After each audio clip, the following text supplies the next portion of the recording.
जुड़ जाते हैं वो आत्मिक सामर्थ आपको मिलता है। आत्मा की अगुवाई, आत्मा की सामर्थ। जिस दिन से पास्टर से अलग हो जाते हैं आप वहीं की वहीं रहते हैं, लेकिन जिस दिन से आप जुड़कर चलते हैं, अधीनताएं में आते हैं, आपके जीवन में उन्नति होने लगती है। क्योंकि वचन ऐसा लिखा है, एक बाप के दो पुत्र थे। उड़ाऊ पुत्र छोटा पुत्र कहता, बाप मुझे हिस्सा दे दे। हिस्सा ले लेता, लेकर कहीं जाकर उड़ा देता और सोचता कि आप तो मुझे मजदूरी काम धंधे कहीं नहीं मिल रहे, मेरे बाप के पास में जाऊंगा। फिर वो आता, सब कुछ खो के आता। ऐसा हो नहीं सकता। खुदा के दास से आप जुड़े और आप बरकत ना पाए। हाँ, उससे खिलाफत में, नफरत में रहे।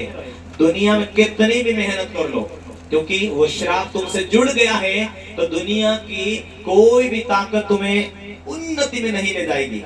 क्योंकि जो श्राप आपसे जुड़ चुका, कुछ टाइम तक तो भले ऊंचाई दिखोगे, लेकिन अचानक गिरोगे। हालेलुया। इसलिए सावधान हो जाओ, सावधानी में चलो, आत्मा से भरपूर बने रहो।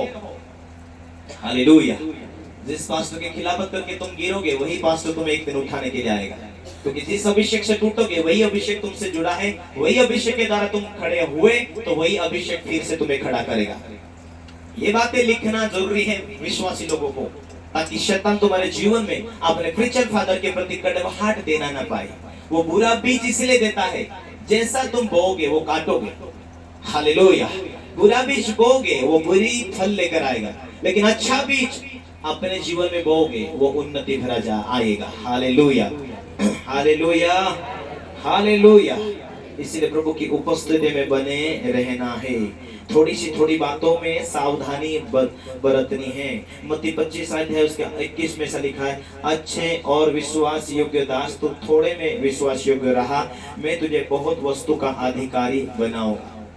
प्रभु ने कहा, अच्छे और विश्वास योग्य दास, अच्छे और विश्वास योग्य दास, तू थोड़े में विश्वास योग्य रहा, मैं तुझे बहुत वस्तु में अधिकारी बनाऊंगा।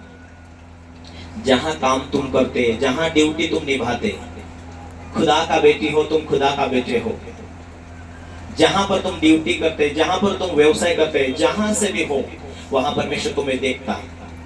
उस थोड़े से थोड़े में तुम विश्वास योग्य नहीं रहोगे। चाहे तुम तुम्हारे मालक के साथ, अपने अगुओं के साथ, जहां तुम हो वहां पर तुम ईमानदारी नहीं रहोगे, तो प्रभु तुम्हें नहीं बढ़ा सकता। यदि तुम थोड़े से बातों में ईमानदारी रहोगे, तो प्रभु कहता, मैं तुझे बहुत वस्तु का अधिकारी बनाऊंगा। और यदि परमेश्वर ने अधिकारी बनाने के लिए तुम्हें बुलाया और कह दिया है, तो तुम्हें जुगाड़ करने की जरूरत नहीं, इसको ठगने की जरूरत नहीं, ब्याज से पैसे बांटने की जरूरत नहीं। वचन हमें ब्याज से पैसे बांटने के लिए सख्त मना करती है। जैसे वैसे उल्टा पुल्टा काम करके पैसे को इकट्ठा करने की जरूरत नहीं। क्योंकि जहां पर आप गलत तरीके से पैसे कमाओगे, तो श्राप पीछे है, शैतानी वैदिक अधिकार पीछे है।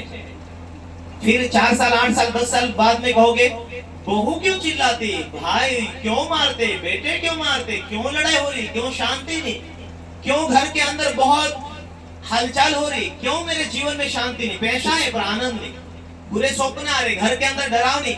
कोई ताकत पाप के द्वारा पीछा कर रही है, कोई ताकत, शैतानी ताकत, जो पाप के द्वारा पीछा करते हुए पैसे उड़ा रही।